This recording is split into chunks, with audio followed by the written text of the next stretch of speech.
A monster in sheep's clothing stalks men and women throughout the state of California. He's the reason why people lock their doors and are scared of the bump in the night. He's a cunning stalker and a ruthless killer who terrorized hundreds of people for more than 4 decades. And when a suspect is finally caught, the shock of what he did for a living hits too close to home. Thanks for joining us on this week's episode of Two Crime Newsies. I'm Jen. I'm Tina. Thank you for being with us here again. Before we get into anything of the episode, we want to say this episode is definitely not for children. Agreed. It wasn't even meant for Tina ears. No. I was going to say this. I'm so proud of our podcast's clean rating. Did you see that? I saw that. We have a clean rating. Let's keep it up. So I was going to say, I am going to do my best to try not to say anything not clean.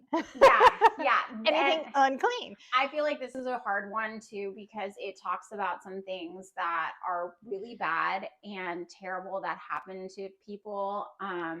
And so this is really not meant for anybody who is young. No kids, teenagers. I'm not even okay with them listening to this. It's a tough one. This is a tough one, but I think this is a really big case to talk about. It's definitely a big one. Yeah. Okay. Well, last time we said kids go watch Bluey. Bluey's good, I think. I don't know. Bluey's amazing. I was thinking about Blue's Clues. I used to watch that with my sister. So this week we are talking about Unmasking a Killer, which I watched on Max. Yes, I did too. And the show premiered in 2018, which is a big year for this case. Actually, now we have mentioned that this is the person, why people lock their doors at night. And this, I think, was interesting. When Tina walked in my house, my door was unlocked, and Tina was like, "We're locking that door right away." Immediately. My husband walked out this morning, and I said, "Hey, did you lock the back door?" He said, "No, it's easier for you to let the dogs out." And I said, "Yeah, also easier to let a serial killer in." Okay, so we watched it on Max, and now this guy has several aliases. He is known as the Golden State Killer, the East Area Rapist, EAR, which that was shortened, the original Night Stalker, not to be confused with Richard Ramirez, who was terrorizing LA and other parts of Southern California. This one, he is known as the original Night Stalker. So we'll get into that. But basically what he did was he committed 13 homicides, at least 13. Who knows? There might be more. Maybe. More than 50 rapes, more than 120 residential burglaries. And his victims were both men and women. And they were of all age ranges, from teenagers all the way to our age, which is close to 40. Thank you, Jen, for that. Well, we talked about Blue's Clues. So.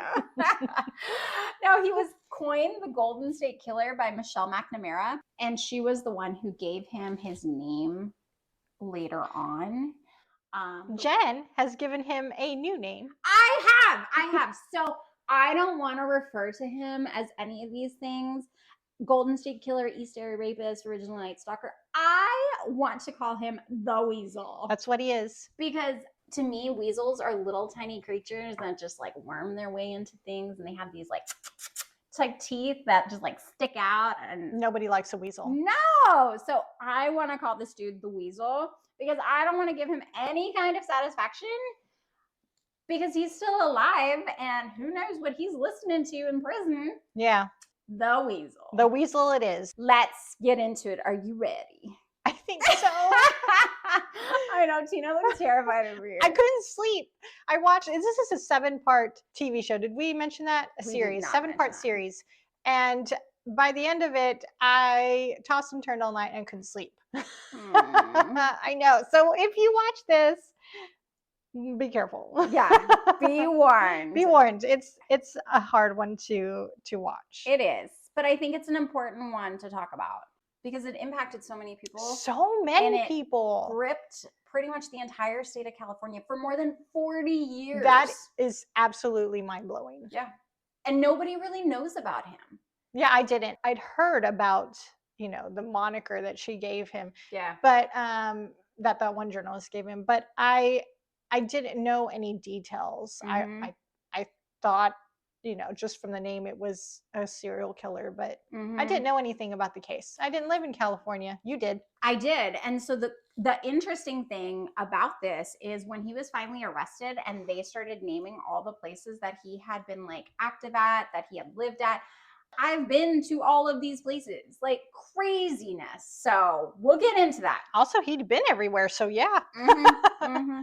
Okay, so let's go back in the time machine. We are. It's my little time machine music. I like it. Okay, so we are going back to 1974, where fashion is fun, bell bottoms are hot, bright colors, people are roller skating rings, listening to Wind and Fire on the radio. Wind and Fire? Are you talking about Earth, Wind and Fire? I think so. I think so. I don't know. I googled what were like hit songs in the 70s, and it said Wind and Fire. I love it. Oh, okay, clearly. But I love some bell bottoms, so yeah. Who doesn't love a bell bottom? Yeah, they look great on everybody. I think so too. I mean, even little Kendrick Lamar, what a cutie. Is that the Super Bowl? Yeah, with his little bell bottoms. Adorbs. Go Birds. Shout out for my husband. He loves the Eagles. We are in April 1974 in the small town of Visalia, California, which I know very well. I had a lot of friends who lived in Visalia, and so I would go to Visalia all the time to visit them. So Visalia is a tiny little community in the foothills of the Sierra Nevada mountains. It's known as the gateway to Sequoia National Park and Kings Canyon National Park. It's described on the show as a sleepy little community. It has a really cute downtown area where in the wintertime they set up like an ice skating ring down on Main Street. That's cute. There's really good people in Visalia. I can honestly and one bad. Yeah, I can honestly say like I always met really nice people in Visalia. Visalia is in the heart of agriculture country because the California Central Valley is known for its ag. We go back to April 1974, where you are having all of these burglaries and ransackings in the town of Visalia. Now, they're kind of all happening in a little cluster of town. I found a really interesting website called thevisaliaransacker.com where they actually went through and cataloged the things that this dude stole from these houses. Sometimes this dude would break into houses and take one thing. Sometimes he would break in and take tons of things. Did he break in while people were home or when people were gone? Do you know? So eventually it was both. Okay. But for the most part, it started out where people would leave. We're talking like 8 p.m. And he's breaking into these houses and he would steal random things. He would steal piggy banks and coins. Now, this is the thing that got me. He would steal single earrings from sets. So I have 2 earrings in, and he would take my left eering. Which is enough to drive you nuts, right? Yeah. I mean, if you only have 1 earring left, what are you gonna that do? That nerve. Right? Use it as a nose ring. Yeah. I don't even think they had those back then. Probably not. Also, it was easy probably for him to get into these houses because people didn't really lock their doors back then. Mm-hmm. Unless you're Tina, who locks her door always. So he also steal ammunition and guns. The random thing was that this VisaliaRansacker.com stated that he even stole a jar of cherries from a house. Like, must have been hungry. One of the cool things about the show is that they speak to one of the ransacker victims. His name is Pat Mono.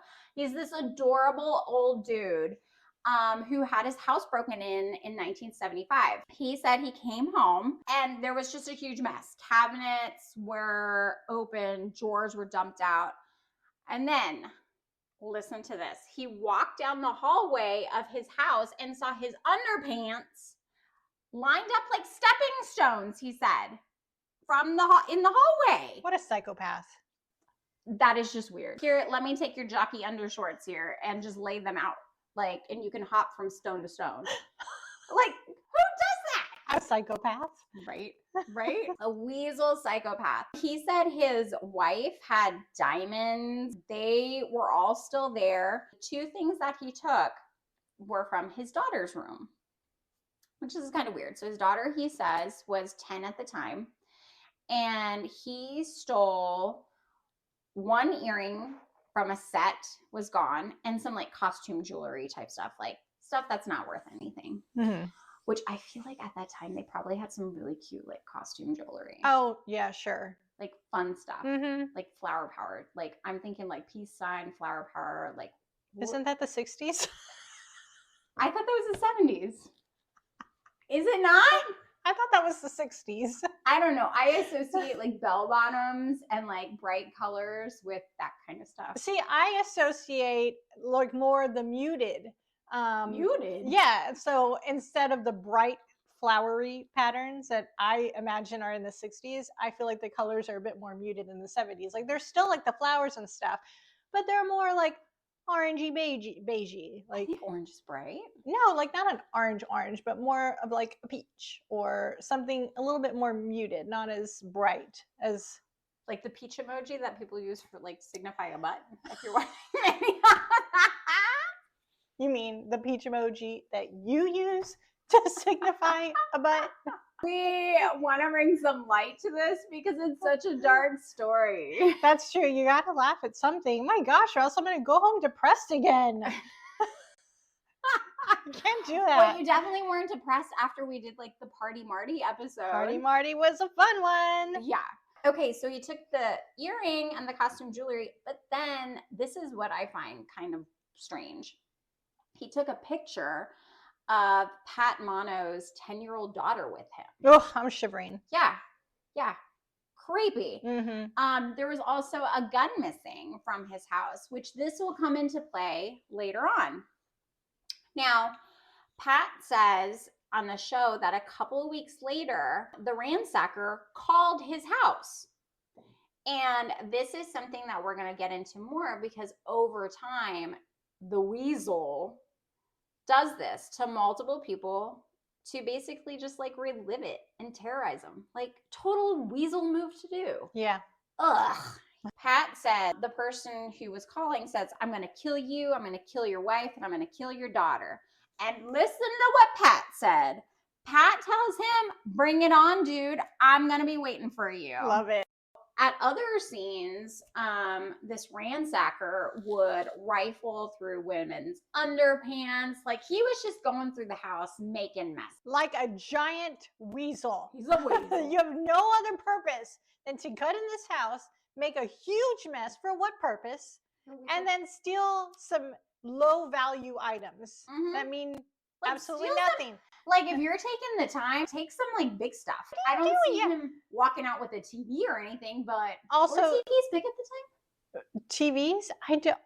Yes, I believe that They had those like boxes on the back of them, probably. Sure. Do you remember those? Yeah. Yeah. But yes, we do know that TVs were a thing back then because he does mess with a couple of TVs. He does mess with a couple of TVs. But he, I was just thinking, the arrogance that he has coming into a house and just taking his time. Mm-hmm. I mean, how much time does he think he has? Mm-hmm. That he's just going to go around and mess everything all up, throw things out of drawers, toss things out of cabinets. Mm-hmm. I mean, like he's looking for something. He was just being a weasel. He was just being a little jerk. I know. Could you imagine having to clean that up too? That just makes me cringe. Piss me off. Mm-hmm. Sorry. I was gonna say, Tina, clean rating. Clean rating. Man, you really got to me. That weasel. Well, that got to you. Whew. Fast forward to February of 1975, where we are introduced on the show to somebody named Claude Snelling. So he is a professor at the College of Sequoias in Visalia. Claude Snelling comes home and he sees a suspicious person like prowling around his house, right?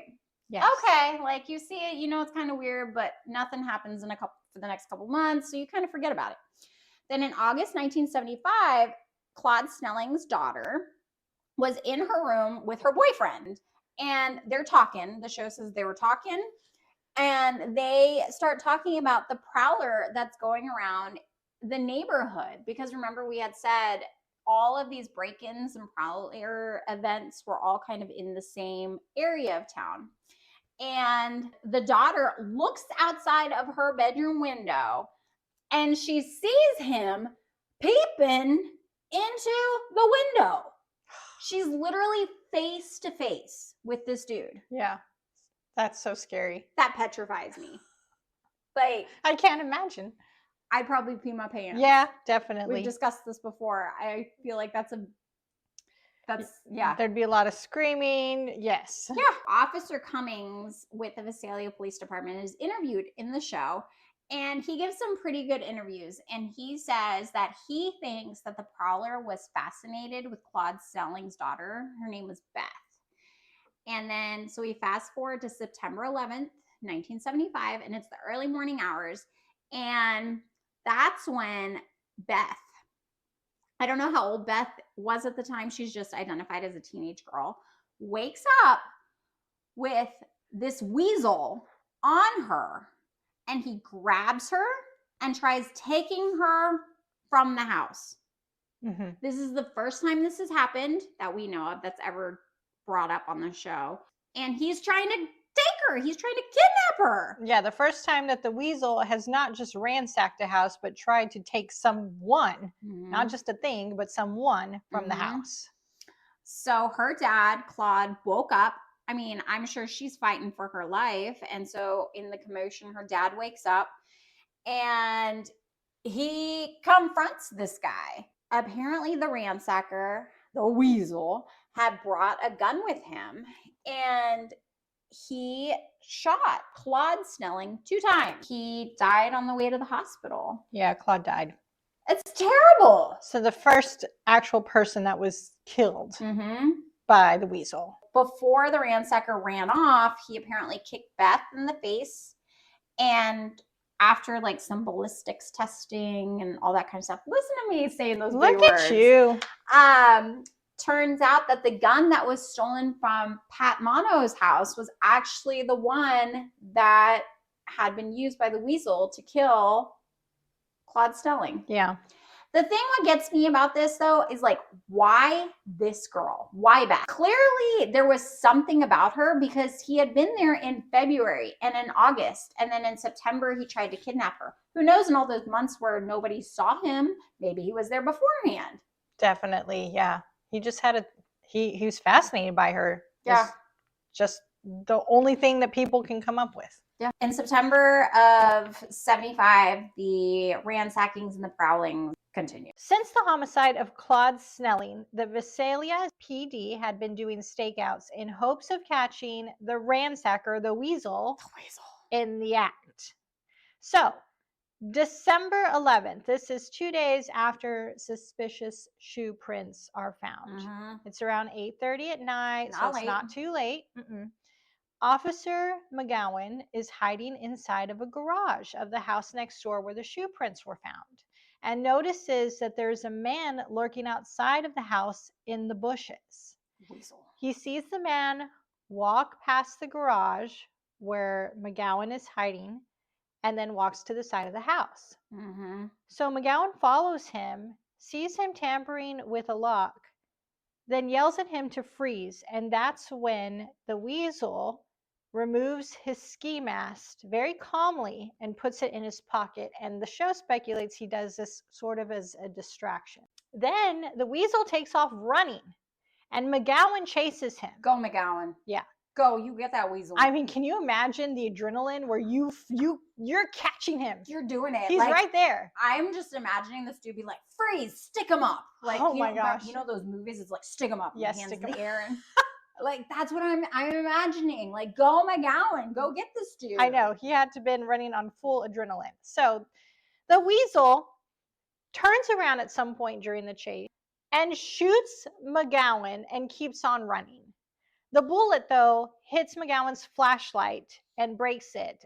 And some of the debris does hit McGowan in the eye, but he's not shot. He was okay, and he gives officers a good sketch of what this guy looks like based on what he saw that night. And later on in the show, they actually say that the sketch that McGowan provided was the one that throughout the entire series, throughout all these 40 years, was the one that closest resembled what the dude actually looked like in the end. Crazy to me that he takes off his ski mask. The only thing I can think of is he had already planned to shoot him. Probably. Like if he takes off his ski mask, knows he's been seen, he's probably going to try to kill him. But he didn't. Thank goodness. Yeah, I know. In my mind, when I'm picturing this, like he was probably feet away from him. And if this weasel had not shot at him, I have a feeling he probably would have gotten him. Right.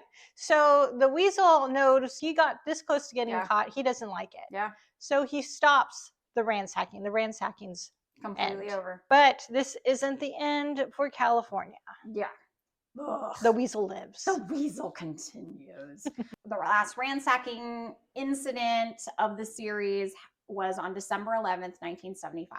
Now, you don't have anything for about 6 months. Okay. So we fast forward to the summer of 1976. I don't know why, but like in my mind, I'm thinking the summer of 76, like the summer of love. Again, 60s. Is that the 60s again? Oh my gosh. Okay, maybe I'm wrong. But for some reason, I think of that as the 60s. Oh, well, okay. Anyway. Whatever. Well, we know on this show, so we know that the state capital of Sacramento was all just great at the time. It was groovy. It was groovy. There you go. I feel like that's okay. That's a good. term. Yeah, that's a good one. Okay, because in the show we hear about people were hitchhiking. They didn't have any cares in the world. It was a good time. You know, you had people not locking their doors. They were leaving their windows open. You get those cool breezes through Sacramento. It's just a happening time. No, I got to talk about this. About the hitchhiking thing? Yeah. In the show, this looks to me like a commercial for hitchhiking. Does it look like that to you? So what we see is this cute little girl in, I'm assuming high school. She said she's in high school. And literally my notes say, shows girl hitchhiking to high school. What the F? Did I just see a commercial about how safe it was to hitchhike? A young girl talking about how she went coast to coast by what she calls hitching. But who is making a commercial to promote hitchhiking? Is this the state of California? Come visit us. You can hitchhike. Well, apparently in the 70s it was a cool thing to do. Or is this like the California highway people? Like, you know, come, like our highways are safe. Speaking of highways, so whenever I think about highways and hitchhiking, I think of those signs around like prisons that's like, don't pick up hitchhikers in the next 10 miles. Yeah. Well, what if one of those people breaks out and gets 11 miles? Is it okay then to pick up one? Exactly, California. What exactly are you promoting here? Hey, why do you have such hatred for California? It's mostly because the weasel lived there. Sorry, weasel. California. It's not your fault. Yeah. So people don't lock their doors. They don't lock their windows in Sacramento. It's a super, super safe place to live until the summer of 76, when someone starts breaking into homes and he starts terrorizing them. Now, he's picked up the ante. It's not like the Visalia weasel anymore, okay? He does worse things. He ties up people. He scares them. He sexually assaults them. He does terrible things. There's a couple of parts in the city of Sacramento where the original cases happen. And it's the Rancho Cordova neighborhood. Now, if you ever have been to Sacramento, you know that highways connect to this city. And on your way toward the foothills of town, you go by Rancho Cordova, you go by Citrus Heights. Like, I remember driving, I was going up to Tahoe, and you drive through Sacramento to get to Tahoe. And I remember seeing signs for Rancho Cordova. I remember seeing signs for Citrus Heights. Like, where these attacks happen? So at the time of these attacks, McClellan Air Force Base was a big base in town, as well as Mather Air Force Base. Sacramento was a big military town at the time of all these attacks. Now, in the show, this guy starts breaking into homes where people are inside. He would shine a flashlight in their eyes, and he would have a ski mask on, and he would tie them up, like hog tie them is kind of what they said, like behind their hands behind their backs, feet tied together. Mm-hmm. And in the show, we meet several of the victims, which power to these women. I just want to say, like, I was so impressed with the way that they talked about this. And we're like, yeah, we lived through it. We went through it. But like, he's not taking our power away from us. Mm-hmm. Like, it was incredible to listen to them and hear these terrible things that they had gone through, but they were just like taking something back, I felt like. So one of the victims that we meet, her name is Jane. Now, she was sexual assault victim number 5. And she at the time was a military nurse at one of the bases in town. The early morning hours, her husband leaves for work, and she had a little one at the time. She had a 3-year-old son, and he came and laid down with mom in bed to get some cuddles. And husband leaves, she hears him go, and then just a few minutes later, she hears somebody else coming back into the house, which we've all been there. Like, husband leaves, he comes back, he forgot something. On the daily. Yeah. And so she thinks, no big deal. Then all of a sudden, there's a flashlight shining in her face, and there's a masked guy with a butcher knife standing over her. She thought he was there to rob her or rob them. And he told her, shut up or I'll kill you, which becomes, I feel like, his trademark. That's like, what he says. It's what he says. This weasel. He like follows a script, and he says very few things, but that's one thing that he always says. Shut up or I'm going to kill you. Don't move. She says that he marks her on the chest with his knife, like that. Ugh. He blindfolds her and gags her. And what he did, which surprises me, but is one of the things that I'm like, thank goodness he did this, was he moved the son into another room. She doesn't know where he moved him to, but the son was not in the room when this happened. Sure, I'm not going to give him much credit, but still, he did that for whatever reason. No one knows. He's kind of psychotic, so I don't think he's got feelings. True. He came back in there and he sexually assaulted her. Now, after the sexual assault is normally, and this is something that they mention in the show, is normally after that happens, like, the person leaves. They want to get out of that house as quickly as possible. But what he does is he goes into the kitchen and he starts opening the fridge. He opens the drawers and he's going back and forth, like, menacing her. Totally invading everything, like every part of her life, her body, her home, her kitchen, her sanctuary. I mean, total invasion of everything. So at some point in time, her son is back next to her. And then she says in the show that she didn't hear anything for a while. So she thought he was gone, and she managed to untie herself and she hobbled out of the house and screamed for help. And this is when we're introduced to Detective Carol Daly, who I thought was so cool. She's great. She's so awesome. She arrived and she says that she found Jane with shoestrings on her wrist. Carol says that this was very well planned. He had the shoelaces there. He knew when the husband was leaving for work. Like, that's just so... He was stalking them. Watching them. He knew their routine. The show goes on to say, so this guy keeps doing this, right? He keeps breaking in, sexually assaulting people. And he's still taking things from them. He's still doing his ransacking while he's doing this. Tearing their houses apart. He's moved from not just ransacking, but to sexually assaulting them. And he's also looking through the women's purses, finding their IDs, calling them by their first names to scare them. That's terrifying. And then taking something from their home, still like something of low value, a piece of jewelry, an earring, whatever he chooses to take to relive the crime.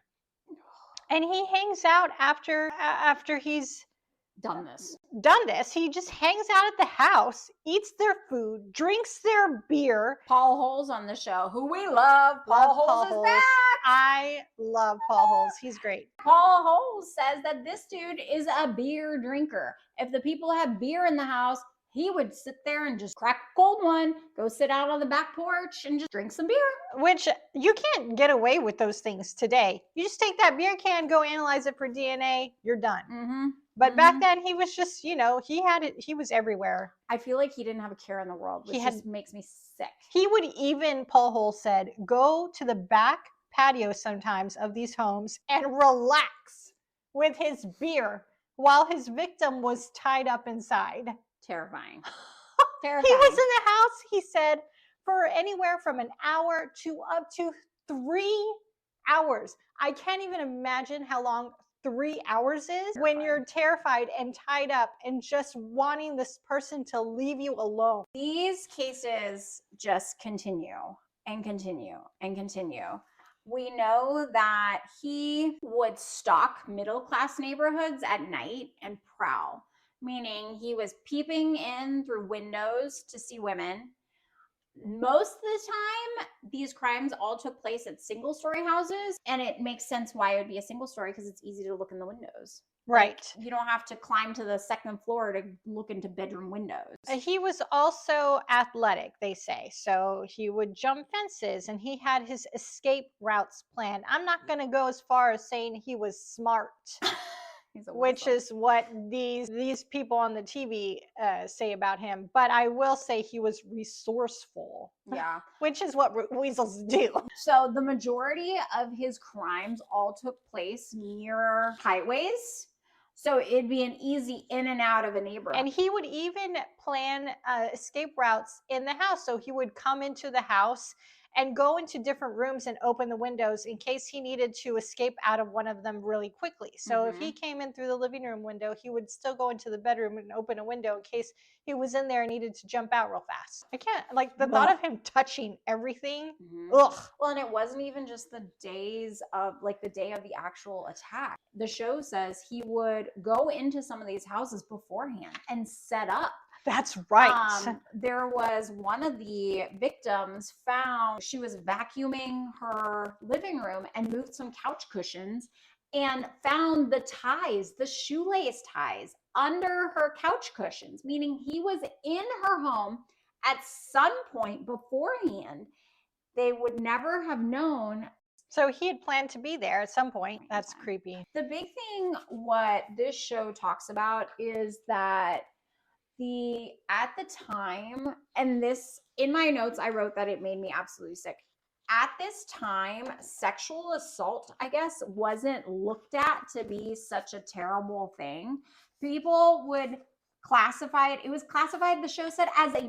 I don't think that it was, not that it was such a terrible thing, but people didn't want to talk about it. It was a shameful thing, and just looked at differently than a typical crime. And I think this is where Carol Daly in the show, they talk about it, played such a big role because it was a woman police officer coming in to talk to these sexual assault victims, and she would put them at ease. She would go with them to the hospital and she would be with them. And I feel like it's one of those things that these victims, they mentioned it on show too, they, instead of speaking to a man after this horrible thing was happened to them by a man, they got to speak to a woman, where I feel like there's a little more comfort in that. Yeah. Carol was brought on and a sexual assault task force was formed. At the time, 911 did not exist. Surveillance was not what it is today. People didn't have home security systems, any of those kind of things. They didn't have cell phones. In the show, one of the officers said that they had walkie-talkies that worked sometimes. That worked sometimes, but that also more than likely the walkie-talkie wasn't working, and so it was basically like a brick that they could chuck at somebody. And also, law enforcement at the time didn't talk to each other. So law enforcement from one city didn't talk to the others from another city. So it was difficult for them to connect the crimes, especially because they were kind of different, right? In one city you had ransacking, in another one you had sexual assault and ransacking, and burglaries. I was remembering that when I was listening to the podcast about this show. We'll mention it later because it's a good one. He said the word burgled. He was British. He was British. But the word burgled for some reason just, I don't know. Okay, so you mentioned there was no 911. So people had to dial the operator to get, like, you dial 0 for the operator to get to the police. But they mentioned it's not even that easy. Like, the phone would ring sometimes up to 20 times. Could you imagine? And That's then terrible. Not only that, but then the operator would have to, and this is how I imagine it, they would have to figure out where you live. Yeah. Probably look at a map to see where your address is. Yeah. And then, find the closest police or authorities or whatever that were near you, and then call them to send them your way. That's crazy. Could you imagine how long that must have taken? It's so long. I mean, back in the day when I was first reporting, it was my job to sit in the passenger seat and figure out where we were going. There was no Google Maps at the time. So I had a phone book in my lap.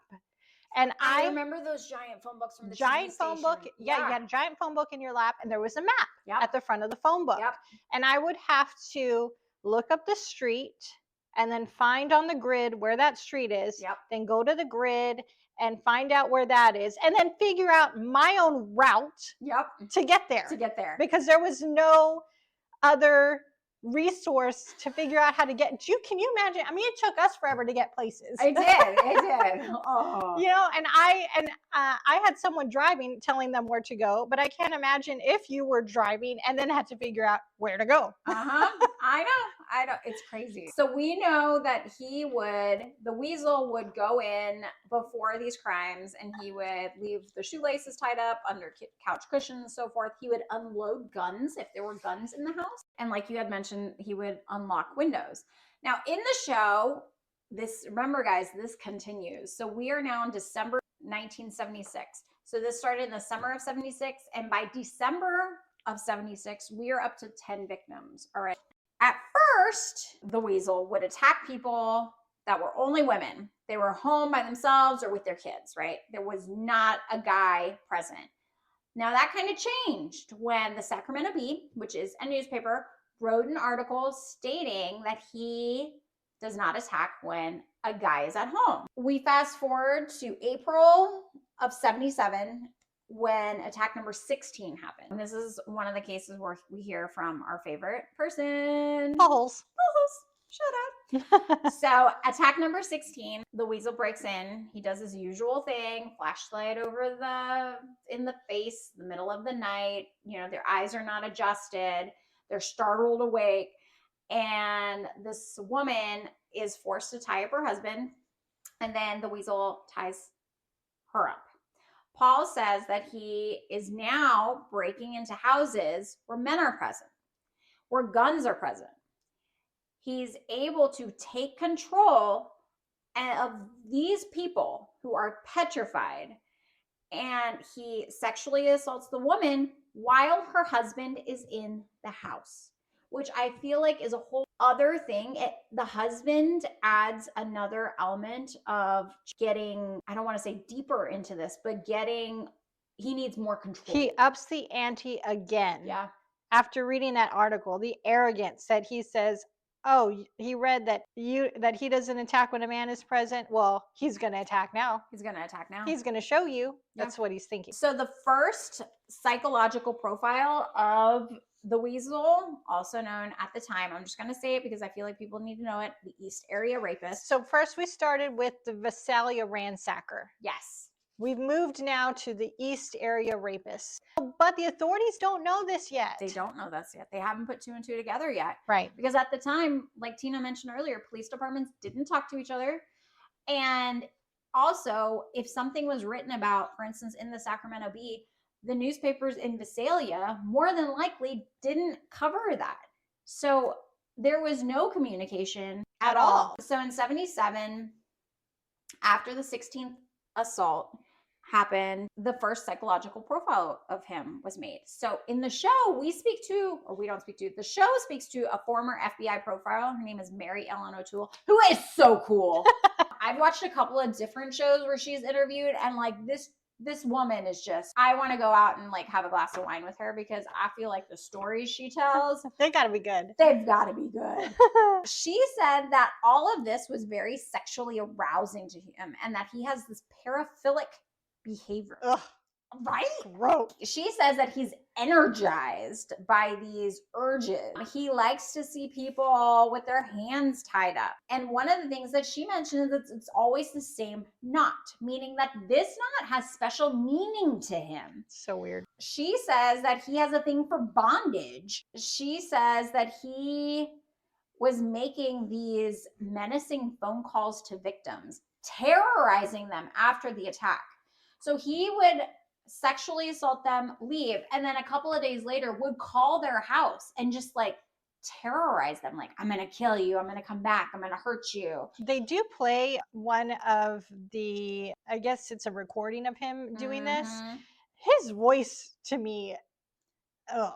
He's like talking through like clenched teeth. He sounds like the Scream Killer. Yes, that's exactly what he sounds like. Yeah. But it's not like the Scream Killer with the cool mask. No. Like he has a ski mask on. I mean, I know like there's people out there, you know, I read spicy books, and you would. I would. So I read spicy books. My cousin Nicole got me into spicy books. Now I have to read, like, otherwise known as smut. Look, we're calling them spice. So, but like in these spicy books, there's people who apparently like mask things are like a thing. I don't know where I'm going with this, but oh my gosh. Where are you going? I don't know. Anyway, so let's go back. Mary Ellen O'Toole, the awesome, cool FBI profiler, says that one of the cases, the victim heard him talking to himself, saying, Mommy, I don't want to do this anymore. I'm sorry, she's going to be mad at me. And victims could hear him crying. Now, Paul comes in and he's like, this is him being a smart guy. Stop calling him that.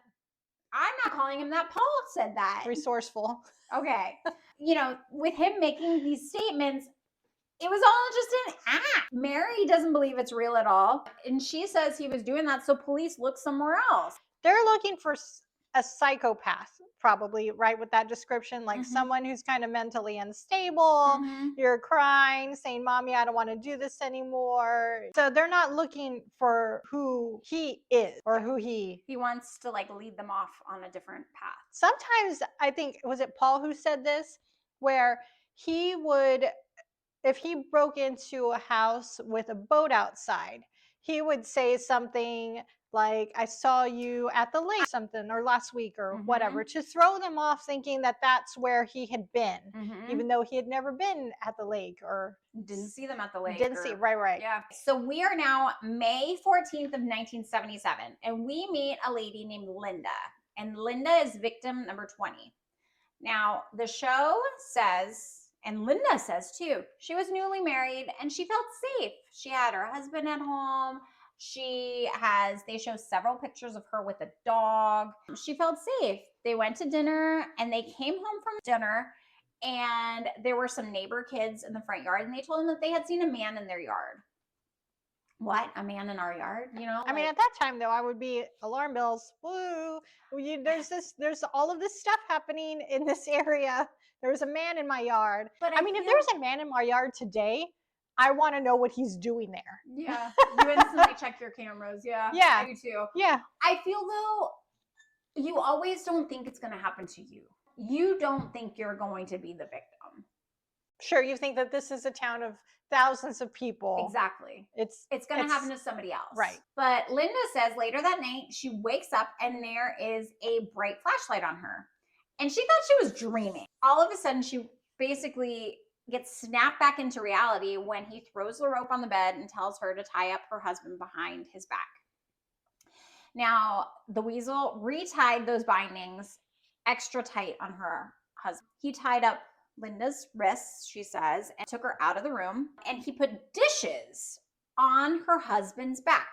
I thought this was interesting because the dishes act like an alarm system. A 1970s alarm system. Basically. Again, resourceful. Resourceful. Taking the dishes from the kitchen. I would have never thought of that. Putting it on the man, and if the man moved, the dishes fall and they crash, and then you're going to hear that, and that's your alarm system. That's your alarm system that you got to go. He takes Linda to the living room and he puts a towel over her face and he turns the TV on and finds the Fuzz channel. See, there are TVs. There are TVs. Yes. We don't have a Fuzz channel anymore, do we? I don't know. I have not seen one. I mean, I don't know. Many years. I don't really even watch commercials, so I don't know. Oh, nice. Yeah. So you wouldn't see that hitchhiking commercial. I wouldn't. Good on you. No one needs to do that. He unties her ankles and he sexually assaults her.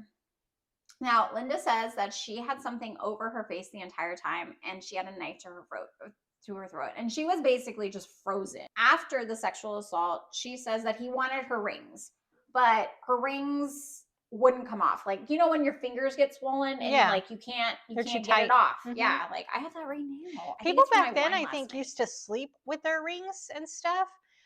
People back then, I think she mentioned, like, they would sleep with their rings. So you just never take it off. I don't take mine off. You don't take yours off? Never. I can't. I cannot sleep with any sort of jewelry. No earrings, no necklace, no rings. So I have 4 rings on. I have like 6 bracelets on. I have an anklet on. I always have a necklace on. No, I sleep with everything. I wonder if I have a sensory issue. Like, I can't stand to have, I cannot sleep with any sort of jewelry on me. None. Huh. I feel like it would bother me. Like the feeling of something, you know, when it, I don't like it. Really? Mm-hmm. I thought it was weird that people slept with stuff like that. I've never heard of somebody who takes everything off. Do you sleep with a necklace? Yes. That's weird to me. Like, aren't you afraid that you might choke? Or I move around a lot. Like, I toss and turn. Doesn't it bother you when you're tossing and turning? You feel it move? No. Tina, I feel like you're on your own on this one. I feel like the most of like society just leaves their stuff on. Are you serious? What about your earrings? No, I can't sleep with earrings on because I sleep on the side of my pillow. So like I would feel it. It pokes you. How do you not feel that? I mean, I feel it. I don't care. How do you not care? I don't know. It's pokey. Like, I want to know if I'm normal or if you're normal. I actually want to know if I'm weird or you're weird. That's a good way. What is it? I feel like I'm the normal one though. If anybody wants to go to our Instagram and just comment if Jen's weird or I'm the weird one.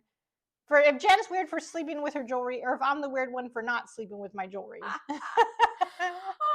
Well, Linda is not weird either, just like me, because we sleep with our jewelry on. You shower with them and everything? Are you still on this? Yes. Like, I don't understand. Yes, I never take it off. Okay, I'll stop. I never take it off. Like, I've had surgery and You have to take your jewelry off for surgery. So I have one. So my next door neighbor and I actually got these soldered on bracelets. So like this gold one right here is soldered on. And so it doesn't even have an opening. And so there's no way of taking it off unless you cut the actual metal. And so they would let you in the surgery room with that. Yeah. So, I had like, what is it called? An endoscopy? Like, you know, where they put like the tube and they look at your stomach thing. And normally they have you take off all jewelry, but they were like, oh, it's soldered on, so you don't have to take it off. Huh. Yeah. Interesting. Yeah. See, and this is why I feel like I am. No, you're the weird one. Anyway, so Linda is just like me, sleeps with her rings on. And so she can't get a ring off. And The weasel ended up bringing her soap in order for her to get her rings off. He went then and started rifling through all their stuff. She said that he drank their beer. Of course. As Paul said, he's a beer dude. And after a while, Linda said she didn't hear anything. So she went to her master bedroom and she saw, is it called the master bedroom? I feel like it's not called the master bedroom anymore. But like the big bedroom in the house where like, you know what it's like? I feel like master bedroom is it called the main bedroom now? Probably. Okay. Main bedroom. She went to the big bedroom in the house and her husband was tied up. He was apparently like losing sensation in his hands from the tying up. And so she ran for help. And Linda in the show, this made me really sad. She said that from that day forward, she didn't feel safe in her house. And Linda said that she was never the same after this, which I think it'd be really, really hard to recover. How could you be the same after that? Yeah. 3 days after Linda's attack, we are taken to May 17th, 1977, where this, I think, has a big impact on things moving forward. So there's a town hall meeting held in Sacramento about the East Area rapist, who we like to refer to as the Weasel. The Weasel. At this meeting, there was a guy who stood up and started berating other men about how they are allowing their women to be attacked by this guy. Paul Holt says 2 days after this, that guy who got up and was berating other men in the audience was attacked in his home and his wife was sexually assaulted, meaning that the Weasel was in the audience. And picked him out and said, "Excuse you, I'm going to get you next." Yeah. Paul says, I'll show you, is what the offender thought to himself. That's petrifying. He was in the room with them in the town hall about him. Crazy. The boldness. Yeah. As you can imagine, gun sales soared throughout this time. Self-defense classes were taken. Lock sales were up. But women did not feel safe. If you lived in and around Sacramento, you were not safe. We fast forward to November of 1977 when we meet Margaret. Now, Margaret is victim number 27. And in my notes, listen to this. So, Margaret, victim number 7. I wrote total badass. I love her. She's got a nose ring and all, and she's a really cool chick. I remember her well. Yeah. Out of they interview a lot of people in this series, and I remember her. Like, well. Margaret, I think you are a cool chick because Margaret was one of the ones who stood up to him. She was 12 years old at the time. She was 12 years old. Now listen to this, okay? Margaret says that she was obsessed with reading anything she could about the East Area rapist, the Weasel. And she was woken up with somebody with leather gloves on. Which is a point why they haven't found fingerprints of this Weasel throughout any of these incidents because he's wearing gloves. He's wearing gloves. And she says that he told her, "Shut up, I'm going to kill you, don't move." It's the same yada yada every single time with this dude. He's like on repeat. He ties up her feet, he ties up her hands.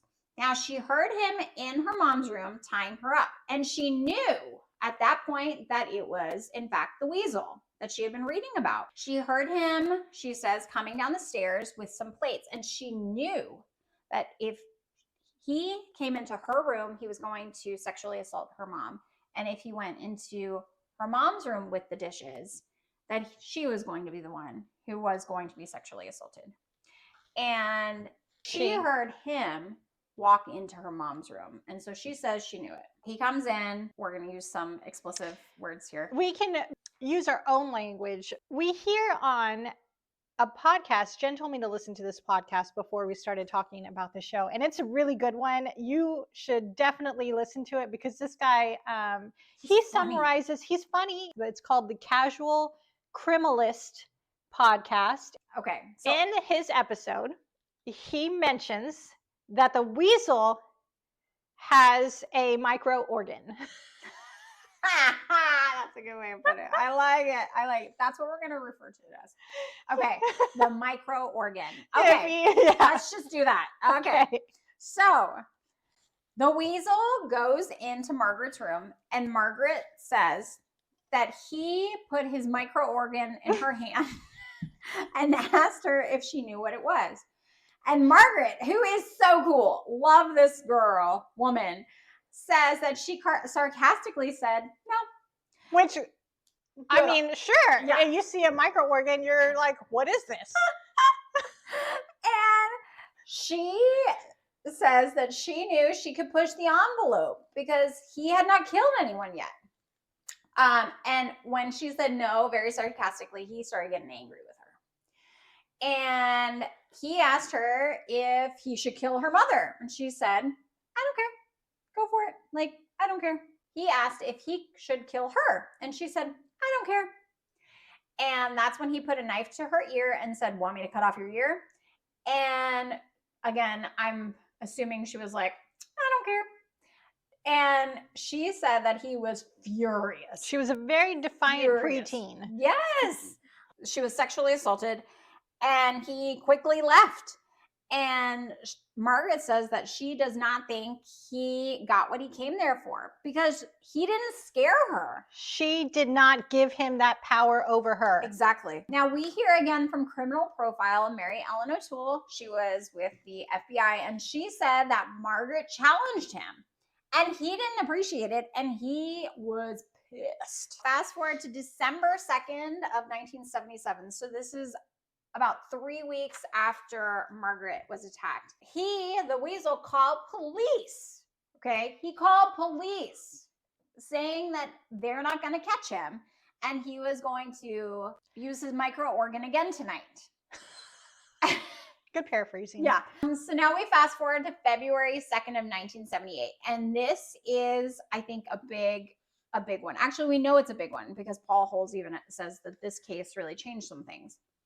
So we are introduced to somebody named Brian Maggiore and Katie Maggiore. Now, Brian Maggiore is a military police officer, and he and Katie are married, and they're out for a walk in their Rancho Cordova neighborhood. And they see somebody prowling, and Brian thinks it's the weasel. He starts chasing him, like, I'm going to stop this. I'm going to get you. And he chases him through several yards, and that's when the weasel shot Brian Maggiore. What he did next was he went back and he shot Katie as well. Now both died. And next to Brian's body, they found pre-tied shoelaces. So that kind of let police know this was in fact the weasel. So he, before this happened, he had the incident with Margaret where she did not give him what he wanted. And then the next incident, he almost gets caught by this couple. And he ends up killing two people. So his whole routine is again being disrupted. Yeah. And so he stops. He stops and he disappears from Sacramento.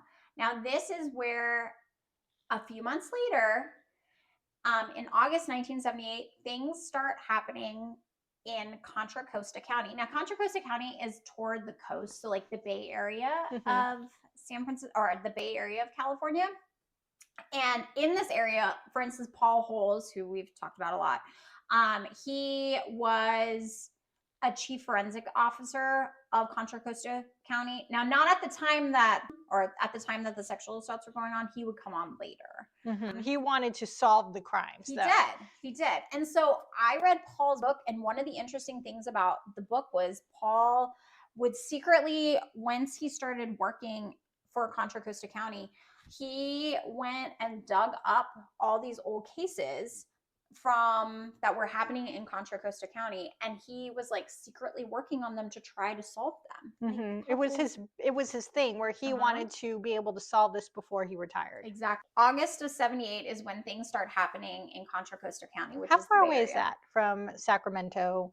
I mean, less than an hour. Okay, so it's okay. It's not very far, but it's definitely a different area. It's a different area. And in the show, they say that they didn't know, Contra Costa County Sheriff's Department was not knowing that these sexual assaults were happening in Sacramento. Crazy that it's only an hour away, right? Yeah. And that you don't know. In October of 78, a Concord woman is sexually assaulted, and That's in Contra Costa County. And afterwards, she received a phone call threatening to unalive her. Yes, that's a good one. That's the word that the TikTok uses when they don't like you to use the bad word.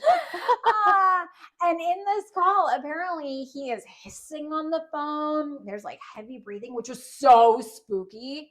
It was so spooky hearing this. Also, his voice sounds, I know that in one episode we hear someone describe his voice as masculine, but only that one victim, and then the rest describe it as feminine, or not feminine, but they use a different word. I think it's a very feminine voice, except for the hissing part.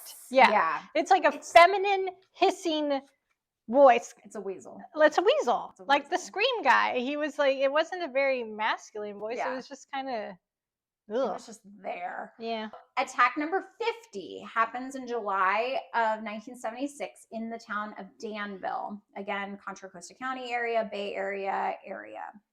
There's a couple asleep in the condo, and there's the man of the condo, the guy who lives there, senses that there's somebody in the room, and he sees somebody pulling a ski mask over his face at the foot of his bed. I feel like that's something Tina has nightmares about. Absolutely. Yeah. I'm not afraid of ghosts. No. And I'm going to ask you this. Yeah. Who would you rather be stuck in an elevator with? The weasel or vampire? 100%. Absolutely. And I hate vampires. No, sorry, vampires. I am just scared of you. 100% would be, yes. Vampires, it is. Yes. Get me in there with a vampire as opposed to the weasel. He sees this dude putting on a ski mask at the foot of his bed, and this guy jumps out of bed and is yelling at him, "Hey, what are you doing in my house?" You know, like all this kind of stuff. The woman wakes up and runs out of the house. And the show says that the offender, who with his ski mask on, is in total shock. The weasel is shocked. The weasel is shocked, and the husband runs out of the scene. How is the weasel so shocked? I know, right? I mean, you're in someone's home and they're angry that you're in their home. How is this shocking? So the husband flees the house. He runs off, and a ski mask sketch is made. And in the show, you can see the ski mask sketch, and you can see that he has a strong jaw, kind of like a square jaw. He has thin lips that you can still see under the mask. Ugh. And his eyes, like the sketch of the eyes. Just, it's a creepy, creepy sketch. And that's it. July 5th, 1979. The sexual assault stopped in and around Sacramento. He was gone. But that's not the end of the story. And just as quickly as he appeared, the East Area rapist, who we call the Weasel, cuts ties with Northern California and is on the move. Find out where he strikes on next week's episode of Two Crime Newsies. That was a lot to cover. Before we end it for this episode, if you like what you heard, give us 5 stars. If you don't like what you heard, keep it to yourself. Please visit us on social media. We're on Instagram. We're on Facebook, Two Crime Newsies. We'll talk to you next week. Bye.